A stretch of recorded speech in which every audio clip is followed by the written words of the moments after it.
وہ کام اگر ہم آج کر رہے ہیں جو کام صحابہ نے نہیں کیا، تو کیا صحابہ کرام جو کام نہیں کیے وہ کام ہم کریں گے تو کیا وہ ناجائز ہو جائے گا؟ کیا وہ غلط ہو جائے گا؟ کیا وہ شریعت کی روشنی میں جو کام نبی کے صحابہ نے نہ کیا ہو بعد والے کر رہے ہیں، تو بعد والے جو کام کر رہے ہیں صحابہ نے نہ کیا کہہ کر کیا وہ کام حرام ہو جائے گا اسلام میں، شریعت میں؟ ایسا کوئی قاعدہ ہے؟ قرآن میں اللہ نے کہا کہ جو میرے نبی کے صحابہ نے نہ کیا ہو اگر تم کریں گے تو گنہگار ہو جائیں گے؟ کیا حضور نے فرمایا کہ جو میرے نبی کے، جو میرے صحابہ نے جو کام نہیں کیا قیامت تک کے لیے وہ کام تم نہیں کر سکتے ہو؟ ایسی نہ کوئی قرآن کی آیت، نہ حدیث رسول میں کوئی سرکار کا فرمان۔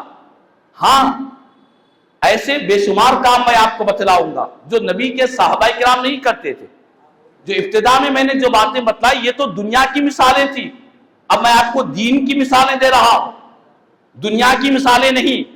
بچہ پیدا ہونے پر خوشی منانا، اور اسی طرح بے روزگار کو روزگار مل گیا، بے جوڑ کو جوڑ مل گیا، یہ ساری دنیا کی مثالیں میں نے دی ہے۔ اب دنیا کی مثالوں سے ہٹ کر میں دین کی مثالیں دے رہا ہوں، آپ اس کو یاد رکھ لیں، کیونکہ موجودہ جو دور چل رہا ہے ہر ایک انسان کے پاس یہ موبائل فون موجود ہے۔ موبائل فون کے ذریعے آج ہمارے گھروں میں فتنے داخل ہو رہے ہیں، ایسی ایسی باتیں، ایسے ایسے بیانات، جیسے ہی حضور کے میلاد کا مہینہ شروع ہوتا ہے آج ہمارے پاس مختلف قسم کے لوگ، کوئی نعوذ باللہ سے بدعت کہہ رہا ہے، کوئی ناجائز کہہ رہا ہے، کوئی حرام کہہ رہا ہے، استغفر اللہ من ذالک۔ اللہ پاک نے قرآن میں فرمایا، سورہ یونس کی آیت مبارکہ ہے، اللہ پاک قرآن میں کہتا ہے قل بفضل اللہ وبرحمتہ فبذالک فلیفرحوا، یہ قرآن کی آیت ہے سورہ یونس کی۔ اللہ پاک ارشاد فرماتا ہے کہ اے محبوب آپ کہہ دیجئے اللہ کے فضل پر اور اللہ کی رحمت پر، ان دونوں چیزوں پر بندوں کو خوشی کا اظہار کرنا چاہیے۔ ان دونوں چیزوں پر بندوں کو خوشی کا اظہار کرنا چاہیے۔ کون کہہ رہا ہے؟ کوئی مقرر نہیں، کوئی واعظ نہیں، کوئی انسان نہیں، کوئی محدث نہیں، کوئی مفسر نہیں، یہ خالق کا کلام آپ کو سنا رہا ہوں، بات بالکل اوریجنل آپ کو سنا رہا ہوں جو اللہ کا کلام قرآن کہہ رہا ہے۔ قل بفضل اللہ وبرحمتہ فبذالک فلیفرحوا، اے محبوب آپ کہہ دیجئے اللہ کے فضل پر، اللہ کی رحمت پر بندوں کو چاہیے کہ خوشیوں کا اظہار کرے، مسرتوں کا اظہار کرے۔ اب آپ مجھے بتائیں اللہ کا فضل کیا ہے، اللہ کی رحمت کیا ہے؟ آپ کو ایک موٹی بات بتلاتا ہوں۔ اللہ کا فضل، یہ اللہ کی نعمتوں کو اللہ کا فضل کہتے ہیں، جو نعمتیں دنیا سے تعلق رکھتی ہے، اور جو نعمتیں آخرت سے تعلق رکھتی ہے اسے اللہ کی رحمت کہتے ہیں۔ چاہے دنیا کی نعمت ملو چاہے آخرت کی نعمت ملو، قرآن کہتا ہے اس پر خوشیوں کا اظہار کرنا چاہیے، مسرت کا اظہار کرنا چاہیے۔ اس آیت کی روشنی میں دنیا کی جو نعمتیں جو میں نے بیان کیا کہ گھر میں اولاد کا پیدا ہو جانا، شادی نہیں ہو رہی تھی شادی ہو جانا، اور صحت یابی مل جانا، یہ ساری چیزیں دنیا کی نعمتیں ہیں۔ اور آخرت کی نعمتیں کیا ہے؟ کہ مرنے کے بعد انسان کو قبر میں راحت ملنا، ایمان پر خاتمہ ہونا، جنت میں داخلہ ملنا، یہ آخرت کی نعمتیں ہیں۔ تو آپ سب مل کر یہ بات ایمانداری سے مجھے بتلائیں کہ دنیا میں اور آخرت میں اللہ کی نعمتوں میں سب سے بڑی نعمت کون سی نعمت ہے؟ چاہے وہ دنیا کی نعمت ہو چاہے وہ آخرت کی نعمت ہو، اللہ کی نعمتوں میں سب سے بڑی، سب سے اونچی، سب سے اعلیٰ، سب سے بلند مقام والی نعمت کون سی نعمت ہے؟ ہم اور آپ سب ایمان والے کہیں گے کہ وہ نعمت بڑی ہے جس نعمت کے صدقے اللہ نے ساری نعمتیں عطا فرمائی۔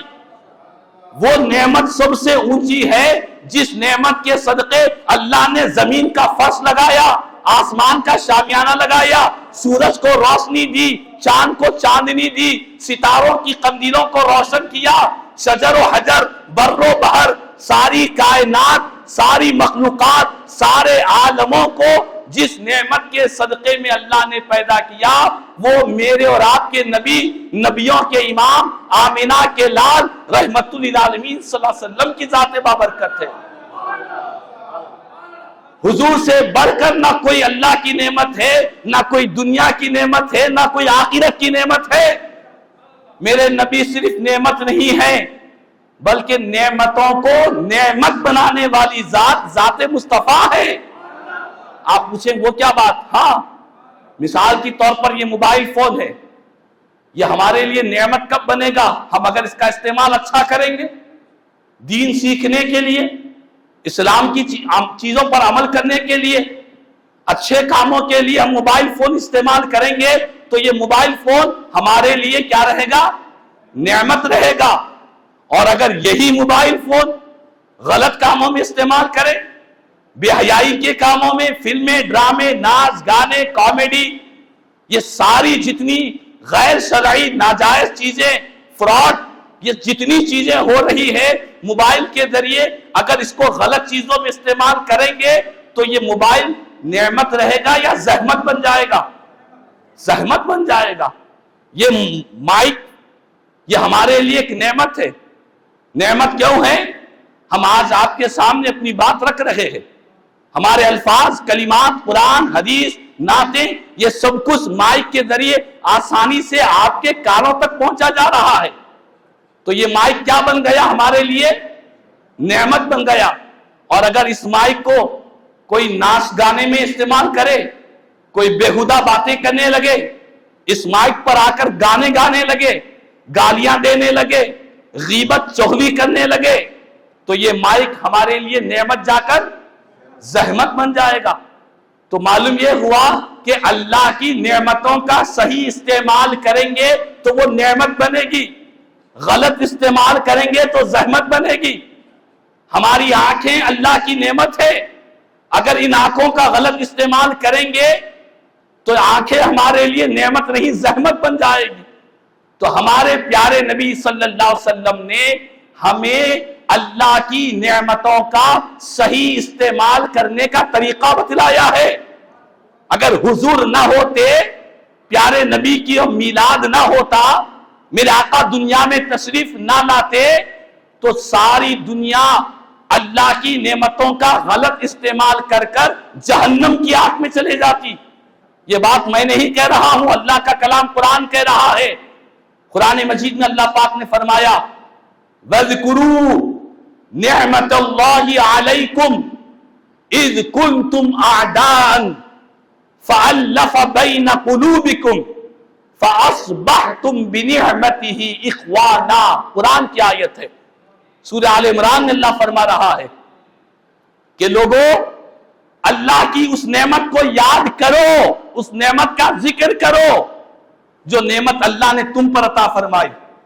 وہ کون سی نعمت تھی؟ اللہ فرماتا ہے وہ نعمت وہ ہے کہ اس نعمت کے آنے سے پہلے تم سب آپس میں ایک دوسرے کے دشمن تھے، ایک دوسرے سے عداوتیں تھی تمہارے سینوں میں، معمولی باتوں پر عرب کے لوگ ایک دوسرے سے لڑائی کرتے، قتل کرتے، ایک پیڑھی ختم ہو جاتی تو دوسری نسل آ کر اس جنگ کو لے کر آگے بڑھتی تھی۔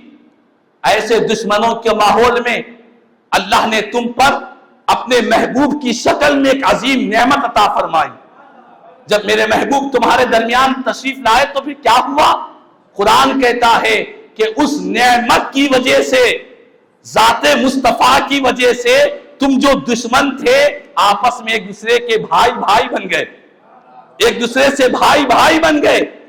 دشمنیاں، نفرتیں محبتوں میں تبدیل ہو گئی، ایک دوسرے سے حسد، جلن، کینہ، کپٹ، یہ جو کچھ بھی گندگیاں تھی مصطفیٰ نے اس گندگیوں سے تم کو باہر نکال دیا، تم آپس میں بھائی ہو گئے۔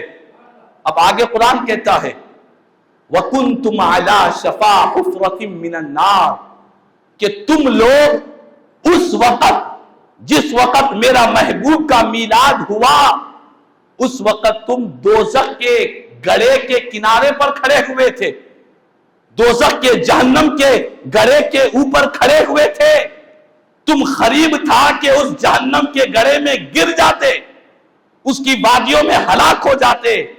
پھر ہوا کیا؟ اللہ نے فرمایا فَأَنْقَذَكُمْ مِنْهَا، میرے محبوب نے تم کو اس جہنم کے گڑھے میں گرنے سے بچا لیا ہے۔ حضور کا میلاد نہ ہوتا تو کیا ہوتا؟ ساری انسانیت جہنم کی آگ میں چلے جاتی۔ اس محبوب کی آمد کے موقع پر خوشی نہ منائیں گے تو کس موقع پر خوشی منائیں گے؟ کس چیز پر خوشی منائیں گے؟ آج ہم کو دنیا میں جتنی نعمتیں مل رہی ہے، ساری نعمتیں، چاہے اولاد کی نعمت ہو، چاہے بے روزگار کو روزگار مل جائے، بے اولاد صاحب اولاد ہو جائے، مقروض کو قرض کے بوجھ سے نجات مل جائے، دنیا کی جتنی خوشیاں ہیں آمینہ کے لال کے میلاد کی خوشی پر قربان ہے۔ حضور کے میلاد کی خوشی پر دنیا کی ساری خوشیاں قربان ہے۔ کیوں؟ ایک عاشق صادق نے کہا ایمان ملا ان کے صدقے، قرآن ملا ان کے صدقے، رحمان ملا ان کے صدقے، وہ کیا ہے جو ہم نے ان سے نہیں پایا ہے؟ ہر چیز حضور کے صدقے میں ملی ہے۔ اس نبی کی آمد کے موقع پر، ان کی ولادت کے موقع پر، ان کے میلاد کے موقع پر اگر امتی خوشی کا اظہار کر رہا ہے تو کون سا گناہ کا کام کر رہا ہے؟ کتنی عقلوں پر پتھرے پڑے ہوئے ہیں، کتنے فہم اور فراست سے محروم ہو چکے ہیں کہ میرے آقا کے میلاد کی خوشی ہضم نہیں ہو رہی ہے۔ دنیا کی ہر خوشی ایکسپٹ ہو رہی ہے۔ بچہ اسکول کو کامیاب ہو گیا، خوشی ہو رہی ہے۔ بیمار کو صحت مل رہی ہے، خوشی ہو رہی ہے۔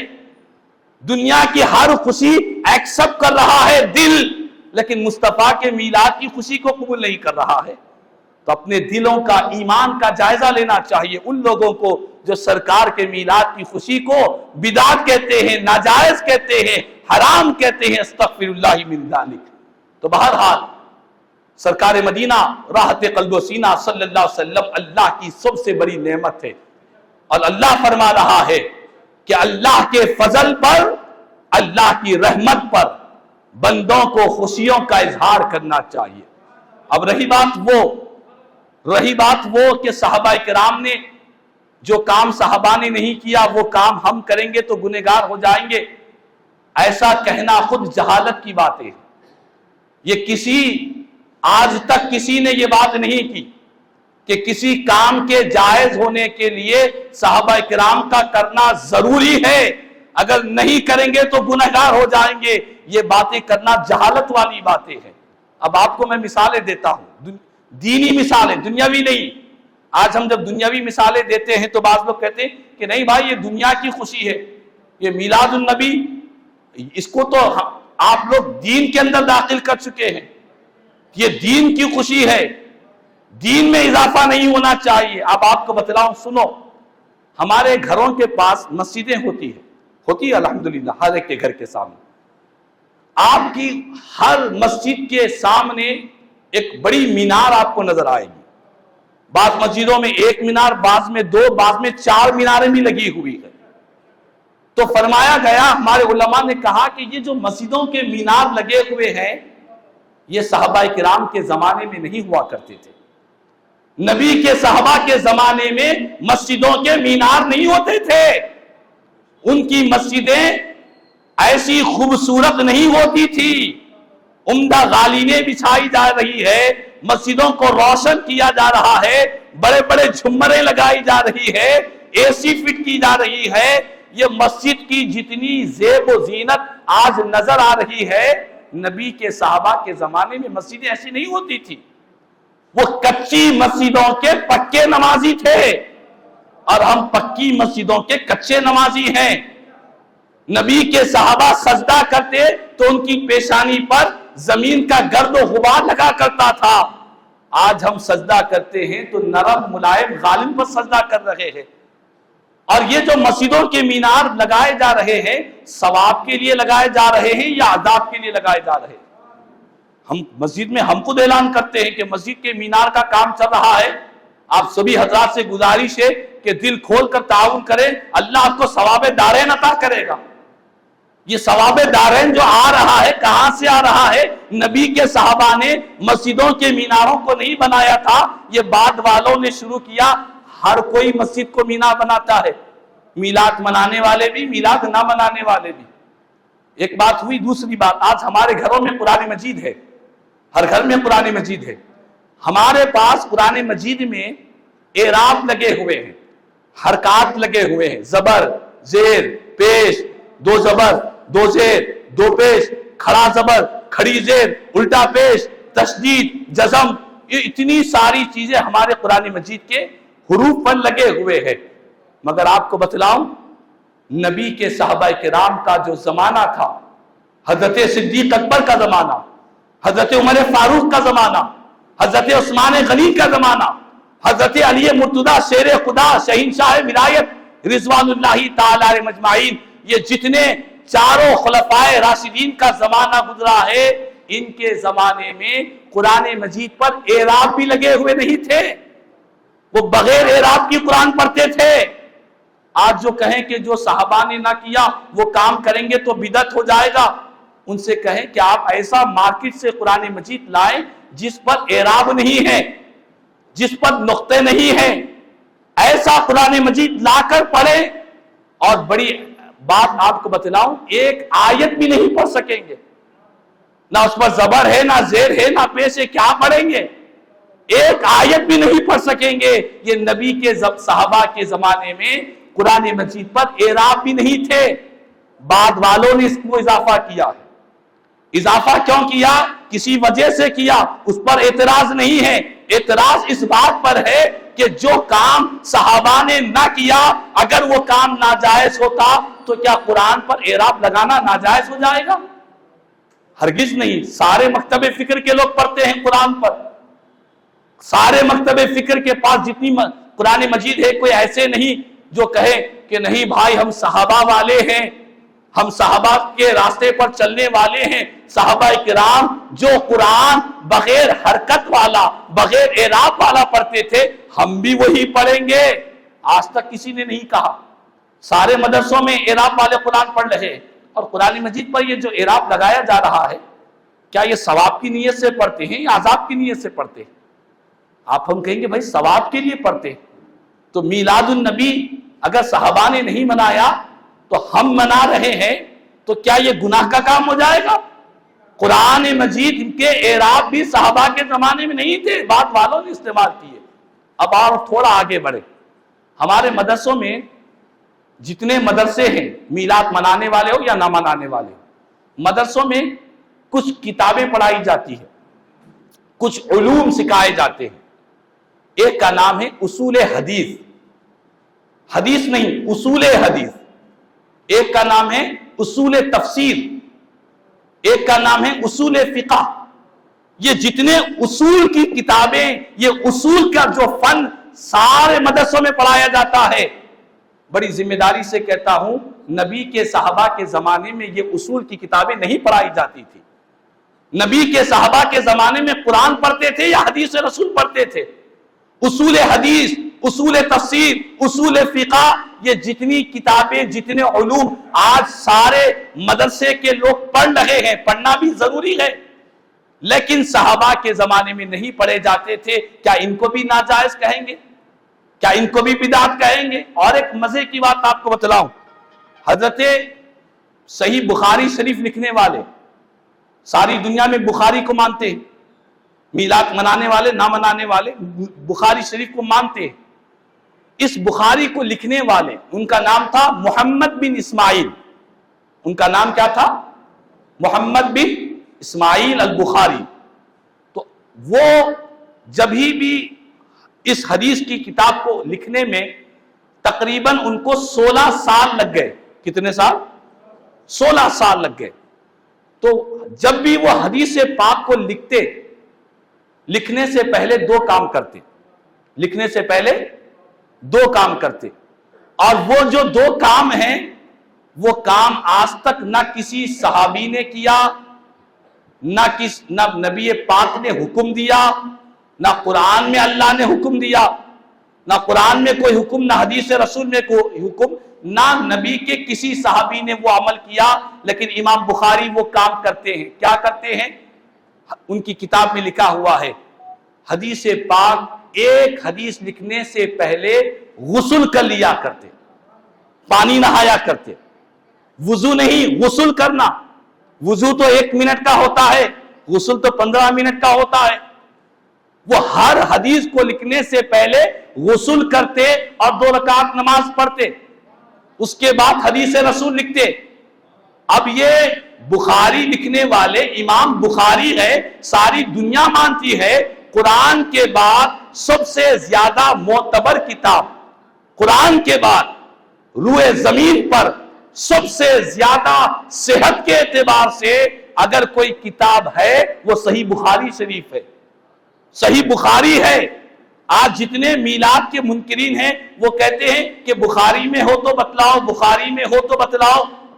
وہ بخاری لکھنے والوں کا عمل دیکھو، وہ نبی سے کتنی محبت کیا کرتے تھے۔ نہ صرف نبی سے محبت کرتے، نبی کے الفاظ اور کلمات جو زبان سے نکلتے ہیں اس کو لکھنے سے پہلے غسل کر رہے ہیں، اس کو لکھنے سے پہلے 2 رکعت نماز پڑھ رہے ہیں۔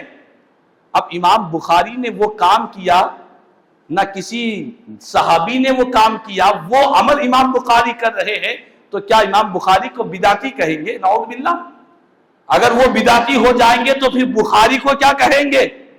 تو کہنے کا مقصد یہ ہے، بتلانا یہ چاہ رہا ہوں کہ کسی کام کے جائز ہونے کے لیے شریعت میں ایسا کوئی قاعدہ نہیں ہے، ایسا کوئی قانون نہیں ہے۔ یہ لوگوں کو بے وقوف بنایا جا رہا ہے۔ صرف سرکار کے میلاد مناتے وقت ہی پوچھتے ہیں کیا نبی کے صحابہ نے منایا؟ کیا نبی کے صحابہ کرام میلاد مناتے تھے؟ صرف سرکار کے میلاد مناتے وقت ہی پوچھتے ہیں کہ یہ کام صحابہ نے کیا؟ زندگی میں ہزاروں خوشیاں، ہزاروں کام ایسے کرتے ہیں جو نہ نبی کے صحابہ نے کیا، نہ پیارے نبی نے کیا، وہ کام آج ساری امت کر رہی ہے۔ تو کہنے کا مقصد یہ ہے کہ آج ہم سب کو چاہیے کہ نبی کے صحابہ کے نقش قدم پر چلیں۔ نبی کے صحابہ نے نبی کا میلاد ایسے نہیں منایا جو ہم منا رہے ہیں، انہوں نے بھی میلاد منایا ہے، ان کے میلاد منانے کا انداز جدا تھا، ان کے میلاد منانے کا شان جدا تھی۔ نبی کے صحابہ نے، ہم میلاد کی خوشی میں مٹھائی بانٹ رہے ہیں، نبی کے صحابہ نے اپنے نبی کے میلاد کی خوشی میں اپنی گردنوں کو قربان کیا ہے، اپنی جانوں کو قربان کیا ہے، اپنی آل اولاد کو قربان کیا ہے، اپنی نسلوں کو قربان کیا ہے نبی کی دہلیز پر۔ ان صحابہ کی برابری کرنے کہاں چلے؟ وہ تو بڑے ایمان والے تھے، پختہ ایمان والے تھے، ان کا ہر معاملہ نبی کی غلامی والا، محبتوں والا، عشق والا معاملہ تھا۔ ہم ان کی گرد غبار تک بھی نہیں پہنچ سکتے ہیں، وہ بڑی شان والے صحابہ کرام ہیں۔ تو بہرحال باتیں بہت ہیں، وقت کی قلت ہے، یہی باتیں آپ تک پہنچانا مقصد تھا کہ آج موجودہ دور میں سوشل میڈیا کے ذریعے آج حضور کے میلاد کے موقع پر مختلف قسم کی باتیں کر کر قوم ملت کو گمراہ کیا جا رہا ہے، دین سے دور کیا جا رہا ہے، اور انہیں نبی کی محبت کو سینے سے نکالنے جانے والی باتیں کی جا رہی ہے۔ ہم عاشق کہتے ہیں فضل رب العلا اور کیا چاہیے، مل گئے مصطفیٰ اور کیا چاہیے، فضل رب العلا اور کیا چاہیے، مل گئے مصطفیٰ اور کیا چاہیے۔ دنیا کی ساری خوشیاں آقا کے میلاد کی خوشی پر قربان ہے۔ اللہ تعالیٰ سے دعا ہے کہ اللہ پاک ہم سب کو آقا کے میلاد پاک کی حقیقی خوشیاں اور مسرتیں اللہ ہم سب کو نصیب فرمائے، اور جو احباب